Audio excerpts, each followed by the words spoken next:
កាលពីថ្មីនេះកងទ័ពអាកាសភូមិន្ទថៃបានបញ្ជាទិញប្រភេទយន្តហោះ JAS 39 Gripen EF ពីប្រទេសស៊ុយអែតបន្ថែមទៀតដើម្បីយកមកជំនួសប្រភេទយន្តហោះ F16 របស់ខ្លួនដែលជាប្រភេទយន្តហោះដ៏ចំណាស់ហើយនេះគឺជាមូលហេតុដែលកងទ័ពភូមិន្ទថៃបានសម្រេចចិត្តនៅក្នុងការទិញយន្តហោះចម្បាំងប្រភេទ JAS 39 Gripen ពីប្រទេសស៊ុយអែតកងទ័ពអាកាសថៃបានប្រកាសជ្រើសរើសយកយន្តហោះ Gripen ជាជម្រើសទី1របស់ខ្លួនបន្ទាប់ពីការប្រកួតប្រជែងយ៉ាងស្វិតស្វាញជាមួយយន្តហោះ F16 Block 70របស់សហរដ្ឋអាមេរិក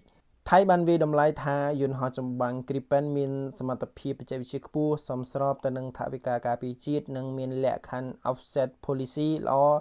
ដូចជាការផ្ទេរបច្ចេកវិទ្យានិងការបណ្ដុះបណ្ដាលធនធានមនុស្ស Gripen EF គឺជាយន្តហោះចម្បាំងពហុតួនាទីចំនួនទី 4.5 ដែលមានប្រព័ន្ធរ៉ាដាទំនើប AESA អាចផ្ទុកអាវុធបានច្រើនជាងមុននិងមានប្រព័ន្ធតភ្ជាប់ទិន្នន័យ Data Line ដែលអាចធ្វើការរួមគ្នាជាមួយយន្តហោះចម្បាំង Gripen ចំនួនចាស់ដែលថៃមានស្រាប់ការជ្រើសរើសនេះបង្ហាញពីយុទ្ធសាស្ត្ររបស់ថៃក្នុងការធ្វើទំនើបកម្មកងទ័ពអាកាសឲ្យមានតុល្យភាពក្នុងតំបន់គួររំលឹកផងដែរថាបច្ចុប្បន្នថៃមានយន្តហោះ Gripen CD ចំនួន11គ្រឿងដែលកំពុងប្រើប្រាស់យ៉ាងសកម្មនៅមូលដ្ឋានកងទ័ពអាកាសក្នុងខេត្តសុរតន៍ថានីចំពោះការបញ្ជាទិញយន្តហោះចម្បាំងស៊េរី Gripen នេះគឺគ្មានអ្វីក្រៅពីចង់ឈ្លានពានមកលើប្រទេសកម្ពុជាយើងនោះទេដូច្នេះ